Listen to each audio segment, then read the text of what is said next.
Maka dalam satu ayat dikatakan laqad kunta fi ghaflatin min hadza fakashafna anka ghita'aka fabasarukal yauma hadid. Manusia ketika di dunia itu dianggap tidur. Tidur itu dengan tanda kutip itu bodoh. Bodoh itu tidak tahu. Fakashafna anka ghita'aka, nanti setelah kamu mati itu pinter. Tapi ketika Anda pinter sudah meninggal, sudah tidak bisa memperbaiki kesalahan-kesalahan kita. Nah, kenapa kita dikatakan sekarang ini sering menyaksikan sesuatu yang sebetulnya tidak ada hubungannya dengan kita, tidak ada hubungannya dengan kebutuhan kita. Misalnya kita ngelamun, berkhayal, ingin hidup kaya raya, sejahtera, jabat, orang lain anak buah semua. Ternyata itu nggak penting ketika kita di akhirat. Yang penting adalah Anda meninggal dalam keadaan menghamba kepada Allah Subhanahu wa Ta'ala.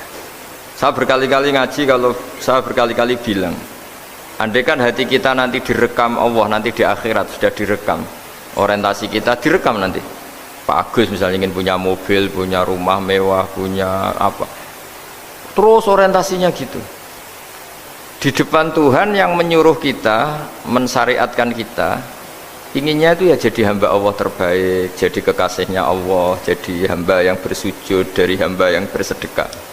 Jadi ini kan tidak sambung. Ada cita-cita versi Allah yang dianjurkan Allah, yaitu bercita-cita jadi hamba yang soleh, yang bermanfaat, yang memanfaati orang banyak. Kemudian ini ada cita-cita yang hadzun nafsi, ingin mapan, semua orang anak buah. Hal-hal seperti ini itu harus kita jaga, jangan sampai terjadi. Makanya di semua kitab pertama mendahulukan bab niat. Niat itu ya faman kana hijratuhu ilallah wa rasuli fa hijratuhu ilallah wa rasuli. Orang baik itu orang yang orientasinya itu menuju Allah Subhanahu wa Ta'ala. Lalu yang kurang baik adalah orang yang orientasinya itu ya harta, perempuan, pokoknya inginnya itu hal-hal yang kepentingan dirinya sendiri. Nah, lalu kenapa kita kadang tidak tahu? Ya tidak tahu itu karena tadi kita kalau tidak wiridan itu tidak punya efek samping kan. Tapi kalau kamu nggak punya uang kan terus lemes. Karena ngerti itu terus uang itu penting, wiridan tidak penting. Nah, dari kesimpulan itu sebenarnya kita menjadi bodoh ya. Karena menjadi bodoh ketika Anda meninggal ternyata uang ini nggak penting, wiridan ini penting. Tapi tahu kita terlambat setelah kita meninggal. Nah, di sini saya ingin mengingatkan apapun kondisi kita, yang jelas itu ingat selalu kepada Allah Subhanahu wa Ta'ala.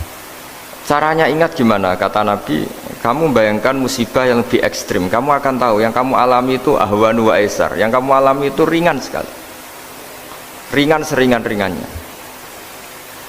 Saya beri contoh ya, kalau Anda belajar, kalau dalam bahasa pondok itu falak, mungkin kalau bahasa umum itu apalah, ilmu apa, misalnya orang ahli meteor, ahli apalah, ahli perbintangan, ketakutannya pasti benda langit ini jatuh kemudian menimpa bumi. Nanti kalau Anda ahli geologi itu takutnya bumi ini likuifaksi karena sumber daya alamnya sudah begitu dikeruk, dimanfaatkan. Nanti yang ahli teroris atau yang ahli ekstremis itu takutnya itu ada teroris. Yang ahli sosiologi takutnya Indonesia itu chaos. Kalau chaos ya saling bunuh, saling. Jadi semuanya ini, ketakutan ini semuanya mengarah terhadap kematian. Kecelakaan lalu lintas ya menjadikan orang mati, likuifaksi kayak kemarin di Sulawesi ya, iya, gunung meletus, gempa, tsunami. Nah, ketakutan yang menjadikan kematian sebenarnya banyak. Kalau baru tsunami aja ya orang takutnya ke tsunami, nanti kalau ada kematian gempa ya takutnya gempa, kalau temanya Covid ya takutnya Covid. Terus kalau ada tetangga mati karena ngelindur ya baru gue nak turu, hati-hati nggak nak mati ngelindur. Jadi, nah masalahnya kan kita tidak tahu, nggak tahunya itu ya tadi takutnya Covid, ternyata catatannya itu mati kecelakaan. Takutnya kecelakaan, ternyata matinya itu ngelindur. Kan kita tidak pernah tahu. Dari tidak pernah tahu itu kemudian agama datang dengan anjuran, sudahlah kamu tawakal bahwa semua urusan kamu di tangan Allah Subhanahu wa Ta'ala. Inna sholati wa nusuki wa mahyaya wa mamati lillahi rabbil alamin la syarikalah. Yes, ibadah kita, sholat kita, hidup kita, mati kita semua di tangan Allah Subhanahu wa Ta'ala.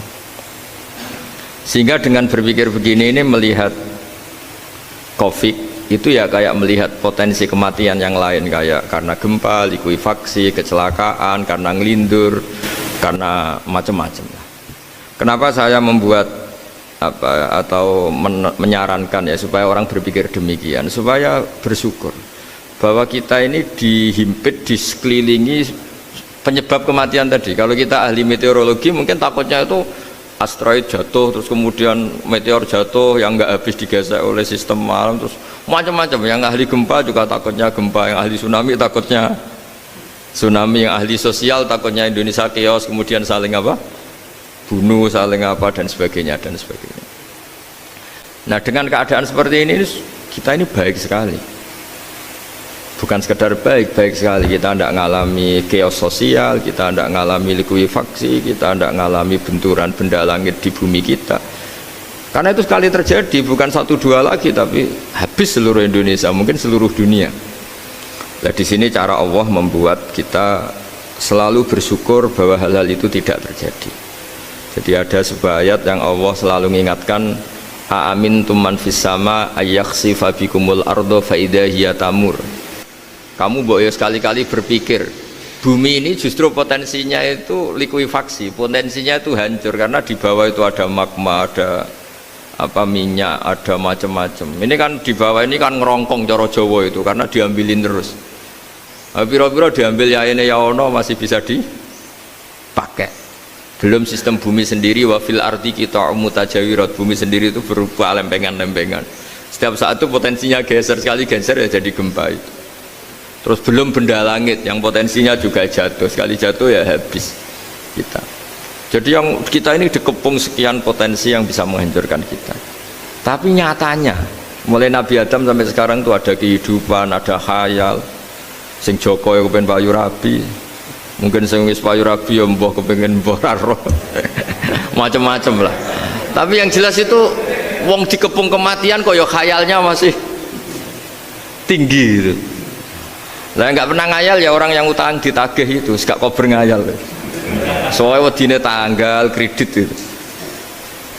Tapi ini saya cerita supaya orang Indonesia itu ngerti lah bahwa yang ngepung kita itu tidak hanya Covid, banyak. Makanya orang Arab itu kalau ngendikan itu wa man lam yamut bisayfi mata bi khairihi ta'addadatil asbab wal maut wahidu. Karena orang Arab itu kan dulu, Arab sebelum Islam itu kan satu kabilah nyerang kabilah yang lain. Wah itu kan harus butuh orang-orang tangguh karena dulu sistem rizkinya kayak sistem Indonesia dulu lah, kerajaan ini nyerang ini, supaya satu kerajaan punya eksistensi harus mengalahkan kerajaan yang lain. Bahkan cerita-cerita itu sama lah di Indonesia di mana-mana. Nah itu pemuda-pemuda yang gagah berani itu karena punya pegangan tadi, wa man lam yamut bisayfi toh mata biwirihi, kalau kamu tidak mati di medan perang ya tetap aja mati juga gitu. Sehingga mereka kendel gitu, kata cerita orang dulu. Ta'addadatil asbab wal maut wahidu, sebab kematian bisa macam-macam, tapi kesimpulannya tetap saja namanya mati. Lalu Islam itu mengajarkan aksiru min dzikri hadhimil ladzat, kamu harus banyak ingat mati. Tapi uniknya Islam itu menyuruh ingat mati itu disuruh justru semangat hidup, karena kita butuh bekal itu. Jadi kalau kamu ingat mati itu jangan terus loyo, terus nunggu takdir mati, itu enggak, malah disuruh semangat. Nah, tenaga medis semangat mengobati pasien, yang pasien juga semangat mensupport dirinya supaya punya keberanian hidup. Orang Jawa nunggoni anak, nunggoni putu. Kalau saya sebagai kiai ya nunggoni santri, nunggoni umat.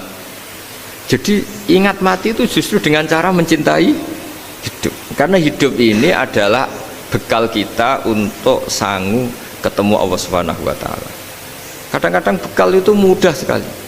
Ada orang nakal gara-gara minumin anjing yang baru haus, sama Allah dimaafkan. Ada orang yang pulang dari tempat kerjanya, ada duri di tengah jalan, disikirkan takut kena orang, diampuni Allah, akhirnya menjadi ahli surga. Ada orang yang kerja untuk orang tuanya, kemudian orang tuanya dicukupin menjadi ahli surga. Bahkan ada ahli surga itu ceritanya itu, tapi ini jangan dicoba. Ada orang sudah jelas niat nyon sewu, niat zina, sudah tinggal itu terus mikir dia saat itu takut Allah gak jadi, barokahnya gak jadi, langsung dia jadi ahli surga. Sarannya gak jadi loh ya, tapi ya tidak usah dicoba.